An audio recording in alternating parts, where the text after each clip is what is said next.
maalin wanaagsan. Waxaan rabaa inaan dib ugu laabto qisadii xuska.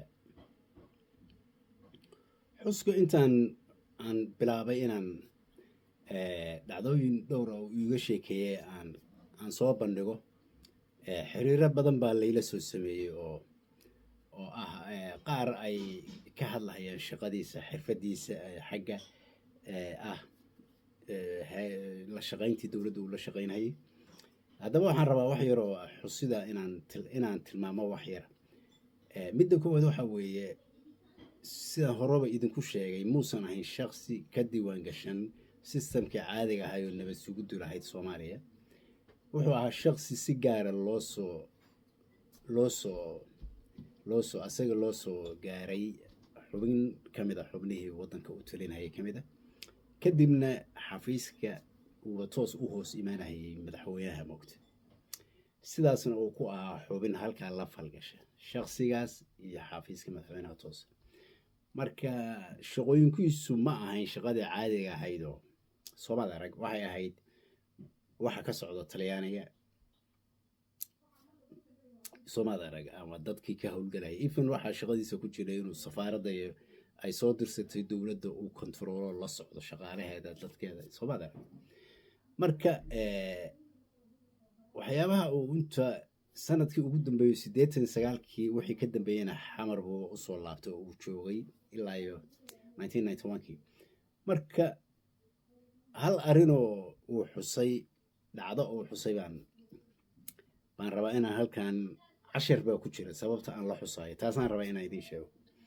Wuxuu igu yiri markaa waddanka soo laabtay waxaan u soo laabtay kow shirkad baan la imid annaga niman Talyaani ah dhul baan nala siiyey mashruuc baan rabnay inaan fulino Soomaali arag. Marka mashruuca intaan ku guda jiray waxaan noqday yiri inaan barto raggii kale oo dowladda u shaqaynayay xafiisyadii madaxdii.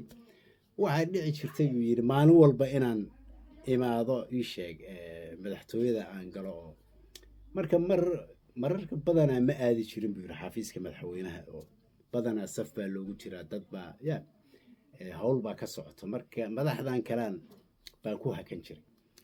Maalin maalmaha ka mid ah marka waxaan la soo joogay buu yiri Cabsamatar. Intaysan duhurkii gaarin baan ka soo baxay. Waxaan marahayay daaqad baan marahayay aqalka madaxweynaha xafiiska madaxweynaha. Daaqadda markaan marahayaan dhawaaqa waxaan maqlu yiri magacaygoo loo yeeray.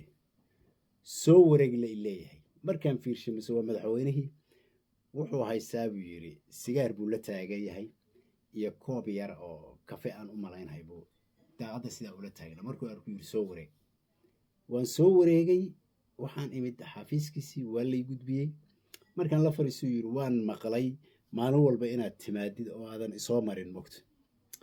Markaas waxaan ku yiri madaxweyne waxaa qasbahaya waa xafiiskaagu aad buu mashquul u yahay wax hawlo aniguna aan wado ama diyaarana ma jirto. Marka waxaan diidayaa culeysyadaas xafiiska ka jira inaan qayb ka sii noqdo.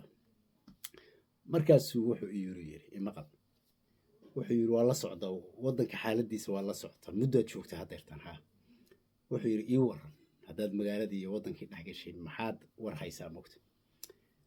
Waxaan yiri madaxweyne see su'aashaas aniga la ii weydiiyaa waayo waddankoo dhan iyo akhbaarkiisa miskaagay saaranta subaxdii walba wixii dhacay wixii jira waddankoo dhan baad ka warhaysaa. Marka qof aan anigu u warrami kara marteed bay waddankan waxa ka jira adaa iga xoog ogaansan. Marka ma ihi su'aashaas qofkii aad weydiin lahayd. Markaasuu wuxuu yiri wax ma kuu sheegaa waxaan rabaa buu yiri aniga waxa miiska la ii keenay ka bax waxa suuqa ku jira inaan ogaado ii sheeg buu yiri waxa jira adigu maxaad maqashay iska daa warbixinada la ii keenay. Markaasaan waxaan bilaabay buu yiri intii dhacdo oo toddobaadka la sheegay inay dhacday inaan madaxweynaha u turiyo magaalada aan ka maqlay moogta. Dhacdo walba aan sheega buu yiri madaxweynuhu markaan sheego wuxuu leeyahay arrinta waa la daba galay waa la xaliyay.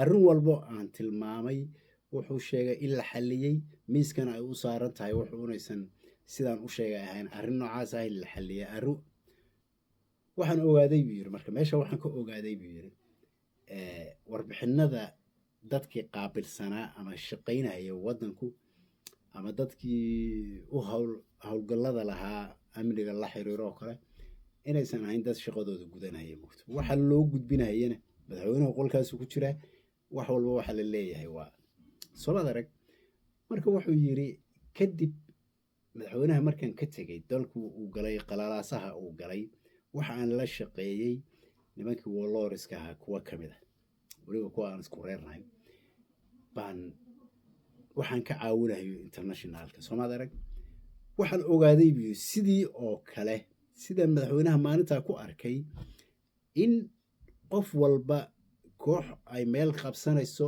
ummadda inta kale laga xirahayo intaasina ay been u soo gudbinayso beenna ku sooxinayso wax walba oo dhacayna ay dhinaca kale u rogayso Soomaad arag ilaa ninkaas halka ku jira uu arko xeero iyo fandhaal kala dhacay moogta wax walba dushiisa ku dhamaaday waayo circle-kaas meesha ku wareegsan baa wax walba siday doonaan ka yeelay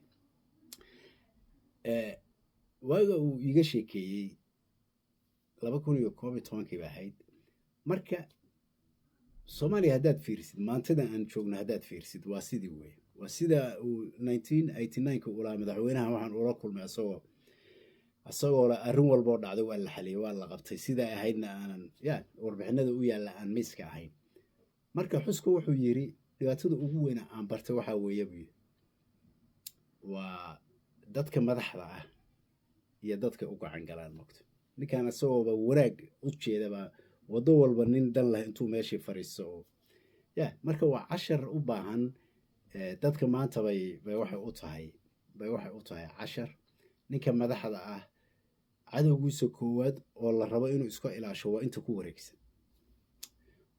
ku wareegsan waxay ilaashanayaan danahaasi dowladnimada iyo madaxnimadaada iyo waxaad wadid midna dana saacidaya ma ahan marka cadowga ugu weyn oo qofka madaxda ah uu yeelanayo waa dadka circle-kiisa soo galaya waliba isku wareejinaya marka hadduusan ka fiirsan dad caqli u saaxiiba dad danta guud uga muhiimsan tahay midooda gaarka dad ma aragtay ummad iyo waddan inay isku wadaan raba aan ahayn dad shisheeye u adeegaya ninku qolada gacanta ku dhigta bay ku xirnaanaysaa madaxnimadu Soomaalidu marka waa darsi aad u muhiimsan oo ah in wax laga qaato qisada uu xusahayo kale maalmihii ugu dambeysay Soomaad arag marka waa darsi noo wada furan weeye oo hadda kadib inta aan ku baraarugsaneyn ay mudan tahay inay ku baraarugto halkaasaan intaasaan maanta kusoo koobay.